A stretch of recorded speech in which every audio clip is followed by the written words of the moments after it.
ವಿವಾದಿತ ಜಮೀನಿನಲ್ಲಿ ಅತಿಕ್ರಮ ಪ್ರವೇಶ ಮಾಡಿದ್ದು ಅಲ್ಲದೆ ಪ್ರಶ್ನೆ ಮಾಡಲು ಹೋದವರ ಮೇಲೆ ಹಲ್ಲೆ ನಡೆಸಿ ಗುಂಡಾಗಿರಿ ಪ್ರದರ್ಶಿಸಿದ್ದಾರೆಂದು ಚೆಲುವೇಗೌಡರ ಸೊಸೆ ಪೂರ್ಣಿಮಾ ಗಂಭೀರವಾಗಿ ಆರೋಪಿಸಿದ್ದಾರೆ. ಬೆಂಗಳೂರು ದಕ್ಷಿಣ ಜಿಲ್ಲೆಯ ಚನ್ನಪಟ್ಟಣ ತಾಲೂಕಿನ ಚನ್ನಂಕೇಗೌಡ ಗ್ರಾಮದ ನೀಲಕಂಠನಹಳ್ಳಿ ಸರ್ವೆ ನಂಬರ್ 27/9ರಲ್ಲಿ 7.4 ಗುಂಟೆ ಜಮೀನು, 27/11ರಲ್ಲಿ 7.4 ಗುಂಟೆ ಜಮೀನು, ಒಟ್ಟು 14.5 ಗುಂಟೆ ಜಮೀನನ್ನು ಪೂರ್ಣಿಮರವರ ಮಾವ ಚೆಲುವೇಗೌಡ 1969ರಲ್ಲಿ ಮಸಿಗೌಡನದೊಡ್ಡಿಯ ಅರಸೇಗೌಡರಿಂದ ಖರೀದಿ ಮಾಡಿ ಕ್ರಯದಲ್ಲಿರುವುದಾಗಿ ತಿಳಿಸಿದ್ದಾರೆ.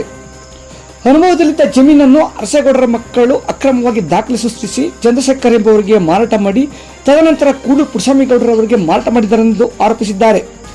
ಜಮೀನಿನ ವಿವಾದ ನ್ಯಾಯಾಲಯದ ಮೆಟ್ಟಿಲೇರಿದ್ದು ಘನ ನ್ಯಾಯಾಲಯ ಜಮೀನಿನಲ್ಲಿ ಯಾವುದೇ ಚಟುವಟಿಕೆಗಳನ್ನು ಮಾಡದಂತೆ ತಡೆಯಾಜ್ಞೆ ನೀಡಿದರೂ ರಾಜಕೀಯ ಪ್ರಭಾವ ಬೆಳೆಸಿ ವಿವಾದಿತ ಜಮೀನಿನಲ್ಲಿ ಕೆಲಸ ಮಾಡುತ್ತಿದ್ದಾಗ ತಡೆಯಲು ಹೋದ ನನ್ನ ಹಾಗೂ ಕುಟುಂಬದವರ ಮೇಲೆ ಹಲ್ಲೆ ನಡೆಸಿದ್ದಾರೆಂದು ಗಂಭೀರವಾಗಿ ತಿಳಿಸಿದ್ದಾರೆ.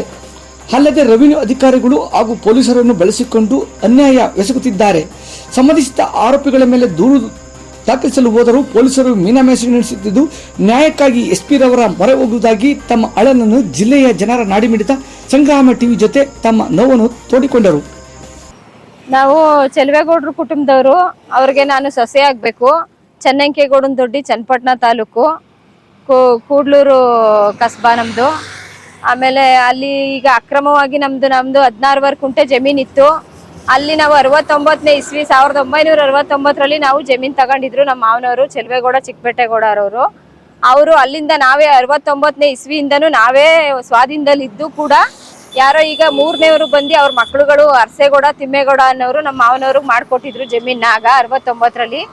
ಈಗ ಏನು ಮಾಡವ್ರೆ, ಖಾತೆ ಬಿಟ್ಟೋಗೈತೆ, RTC ಇಲ್ಲ ಅಂದ್ಬಿಟ್ಟು ನಮ್ಮ ಹೆಸರಲ್ಲೇ ಕ್ರಯ EC ಎಲ್ಲ ಇದ್ರೂ ಕೂಡ ಸ್ವಾಧೀನದಲ್ಲಿ ನಾವೇ ಇದ್ರೂ ಕೂಡ ಚೆಲುವೇಗೌಡರು ಸ್ವಾಧೀನದಲ್ಲಿ ಇದ್ರೂ ಈಗ ಅದನ್ನ ಅಕ್ರಮವಾಗಿ ಅವರು ನಮ್ಮ ಜಾಗಕ್ಕೆ ಬಂದು ಕುತ್ಕೊಂಡು ಪೆನ್ಷನ್ ಹಾಕೊಂಡು ಎಲ್ಲ ಮಾಡಬಾರದು ಮಾಡಿ ಅಕ್ರಮವಾಗಿ ನಮಗೆ ಮಾಡಬಾರದು ಮಾಡ್ತಾವ್ರೆ.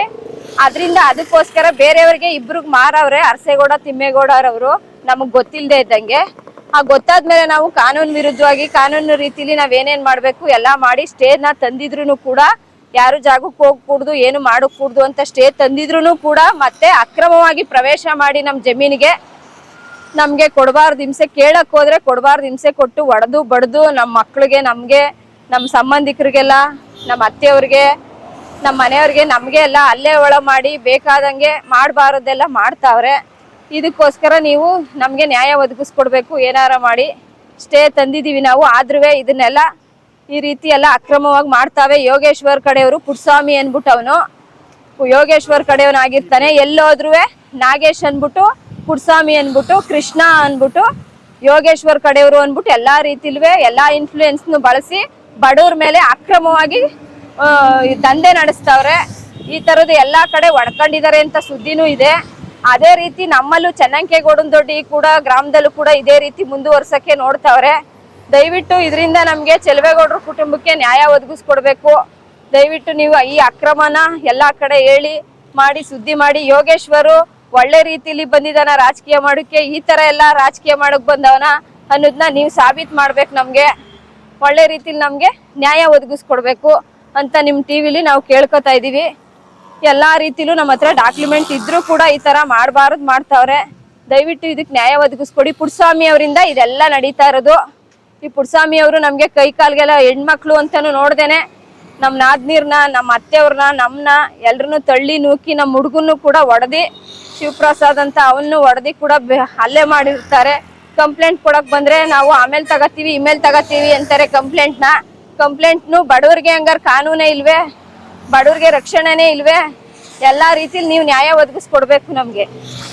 ನನ್ನ ಹೆಸರು ಶಿವಪ್ರಸಾದ್ ಅಂತ, ಚನ್ನಂಕೇಗೌಡದೊಡ್ಡಿನ ಇರೋದು. ಶುಕ್ರವಾರ ಶನಿವಾರ ನನಗೆ ಊರಲ್ಲಿ ಇರಲೇ ಇಲ್ಲ, ಆದ್ರೂ ನನ್ನ ಮೇಲೆ FIR ಆಗೈತೆ. ಆ FIR ಆಗೈತೆ ಏನು ಅಂತ ಇತ್ತಲ್ಲ ಕರೆದಾಗ ಇಲ್ಲಿ ಪೊಲೀಸ್ ನಮ್ಮ ಹೇಳಿಕೆ ನಮ್ಮನ್ನ ಕರೆದೂ ಇಲ್ಲ, ಏನು ಮಾಡಿಲ್ಲ.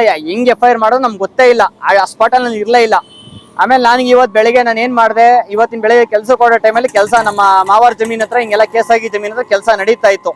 ಆ ಸಮಯದಲ್ಲಿ ಕೆಲ್ಸಕ್ಕೆ ಹೋಗೋ ಟೈಮಲ್ಲಿ ಅದೇ ದಾರಿಲಿ ಡೈಲಿ ಹೋಗೋ ಬರೋ ದಾರಿಲಿ ಕೇಳಿದೆ, ನಾನು ಏನಕ್ಕೆ ನನ್ನ ಮೇಲೆ ಏನಕ್ಕೆ ಕಂಪ್ಲೇಂಟ್ ಮಾಡ್ರೆ ಇಲ್ದಿರೋ ಟೈಮಲ್ಲಿ ಯಾಕೆ ಕಂಪ್ಲೇಂಟ್ ಮಾಡಿದೆ ಅಂತ ಕೇಳಿದಾಗ ಸುಮಾರು 4 ರಿಂದ 5 ಜನ ಮುತ್ತಾಕೋ ಹೊಡೆದಿ, ಗುದ್ಲಿ ಎಸೂರು, ಆರೆ ಎಸೂರು, ಮತ್ತೆ ದೊಣ್ಣೆಲ್ ಹೊಡೆದಿ, ಎಲ್ಲ ಮಾಡಿ ಇಲ್ಲೆಲ್ಲ ರಕ್ತ ಎಲ್ಲ ಮಾಡವ್ರೆ, ಇಲ್ಲೆಲ್ಲ ಕಿತ್ತಾಕವ್ರು ಇಲ್ಲಿ, ಮತ್ತೆ ಇಲ್ಲೆಲ್ಲ ಇದಾಗಿದೆ, ಇಲ್ಲೆಲ್ಲ ಬ್ಲಡ್ ಆಗೈತೆ, ಮತ್ತೆ ಎಲ್ಲ ಇದ್ ಮಾಡಿ ಸಲ್ಟ್ ಎಲ್ಲ ಎಳೆದು ಎಲ್ಲ ಹೊಡೆದು ಎಲ್ಲರಿಗೂ ಸುಮಾರು ಯಾರ್ಯಾರು ಬರ್ತಾರೆ ಎಲ್ಲಾರನ್ನೂ ಕರ್ಸೋದು ಹೊಡಿಯೋದು ಹಂಗೆ ಮಾಡ್ತಿದ್ವು.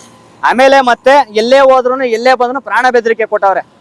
ಇಂಥ ಜಾಗದಲ್ಲಿ ಒಡ್ಡಾಡ್ಬಿಟ್ಟು ಅಲ್ಲೇ ಮುಚ್ಚಾಕಿಸ್ಬಿಡ್ತೀನಿ, ಅಲ್ಲೇ ಊತಾಕ್ಸ್ಬಿಡ್ತೀನಿ. ಮತ್ತೆ ಮನೇಲಿ ಅದು ಇನ್ನೊಂದು ಹೇಳೋರು ಏನಂತ ಹೇಳೋರು ಅಂದ್ರೆ, ನೀವು ಮನೇಲಿ ಇಬ್ಬರೇ ಇರೋದು, ಮನೇಲಿ ಯಾರ್ಯಾರು ಇರ್ತೀರಾ ನೋಡ್ಕೊಂಡಿದೀನಿ, ಅದೇ ರೋಡಲ್ಲಿ ನಾನು ಓಡಾಡ್ತೀನಿ, ಮನೇಲಿ ಯಾರ್ಯಾರು ಇರ್ತೀರಾ ನೋಡ್ದ ಟೈಮಲ್ಲಿ ಮನೆ ಒಳಗೆ ನುಗ್ಗಿ ಇಬ್ರು ಅಲ್ಲೇ ಸಾಯಿಸ್ತೀನಿ, ಮನಿಗೆ ಜಾಗದಲ್ಲೇ ಅಲ್ಲೇ ಕೊಚ್ಚಾಕ್ತೀನಿ, ಓಡಾಡೋ ಜಾಗದಲ್ಲಿ ಕೊಚ್ಚಾಕ್ತೀನಿ, ಮನಿಗೆ ಜಾಗದಲ್ಲೇ ಸಾಯಿಸ್ತೀನಿ ಅಂತ ಹೇಳಿಕೆ ಕೊಟ್ಟವ್ರು ನಮ್ಗೆ ಅವರು. ಈ ತರ ಯಾವ ಮನೇಲಿ ಇರಬೇಕು. ಈಗ ಪೊಲೀಸ್ ಸ್ಟೇಷನ್ ಬಂದ್ರು, ಪೊಲೀಸ್ ಸ್ಟೇಷನ್ ನಮಗೆ ಕಂಪ್ಲೇಂಟ್ ಕೊಡಕ್ ಬಂದು ಪೊಲೀಸ್ನವ್ರ ರಕ್ಷಣೆನೂ ಇಲ್ಲ. ಈಗ ಆ ಥರ ಪ್ರಾಬ್ಲಮ್ ಇದೆ. ಈಗ ನಾವು ಫಸ್ಟ್ ಇಬ್ರು ನಮ್ಮ ಅತ್ತೆ ನಾನು ಇಬ್ಬರೇ ಹೋಗಿದ್ದೋ ಅಲ್ಲಿ ಕೇಳಿದಾಗ, ನಾನು ಬಂದು ಹಿಂಗೆ ಮಾಡ್ತಾರೆ, ನಮ್ಮ ಅತ್ತೆ ಕರ್ಕೋಗಿ ಕೇಳಿದಾಗ ಇವ್ರನ್ನ ಹೊಡೆದು ತಳ್ಳಿದ್ರು. ಅದೇ ಸಮಯಕ್ಕೆ ನಮ್ಮಮ್ಮ ಇವ್ರ ಮಗಳು ನಮ್ಮಮ್ಮರು ಇವ್ರ ಮಗಳನ್ನ ಕರ್ಕೊಂಡು ಅಲ್ಲಿ ಬಂದ್ರು. ಯಾಕೆ ಏನು ಎತ್ತ ಅಂತ ಯಾರೋ ಫೋನ್ ಮಾಡಿ ಹೇಳಿದಾಗ ಇಬ್ರನ್ನ ಏನು ಜುಟ್ಟ ಹಿಡಿದಿದ್ದೆ ಇಲ್ಲಿ ಹಿಡ್ಕೊಂಡಿದ್ದೆ, ಕತ್ತುಪಟ್ಟು ಹಿಡಿದು ಇಬ್ರು ರೋಡ್ಗೆ ತಳ್ಬಿಟ್ರು. ಇಬ್ರು ಇಂಥವ್ರಿಗೆ ಏನು ಮಾಡಬೇಕು, ಒಂದು ಇಂಥ ಈ ಸ್ಟೇಷನ್ ಕಂಪ್ಲೇಂಟ್ ತಗೊಳ್ಳಾರೆ ಮೀಡಿಯಾದವ್ರು ಏನೋ ಸೆಕ್ಷನ್ ಜಾರಿಗೆ ತಂದು ಅಂಥವ್ರ ಮೇಲೆ ಅಟೆಂಪ್ಟ್ ಮರ್ಡರ್ ಕೇಸ್ ಹಾಕಿ ಕೊನೆಯವರು ನರಳುವ ಮಾಡಬೇಕು. ನನ್ನ ಮೇಲೆ ಕೇಸ್ ಮಾಡ್ಬೇಕು ಅವ್ರಿಗೆ. ನಮ್ಗೇನೋ ಹೊಡೋರು ಓಕೆ, ಹೆಣ್ಮಕ್ಳು ಹೊಡೆದವ್ರು, ನಂದೇನೋ ತಪ್ಪಿದ್ದು ಕೇಳಿರ್ತೀನಿ. ಹೆಣ್ಮಕ್ಳು ಅವ್ರು ಏನು ಮಾಡದೇ ಇರೋ ಕೇಳಿದ್ರು, ಹೆಣ್ಮಕ್ಳು ಹೊಡೆದವ್ರೆ. ಇಂಥವ್ರ ಮೇಲೆ ಅಟೆಂಪ್ಟ್ ಮರ್ಡರ್ ಕೇಸೇ ಮಾಡ್ಬೇಕು ನೀವು ಅವ್ರಿಗೆ. ನಮಸ್ಕಾರ.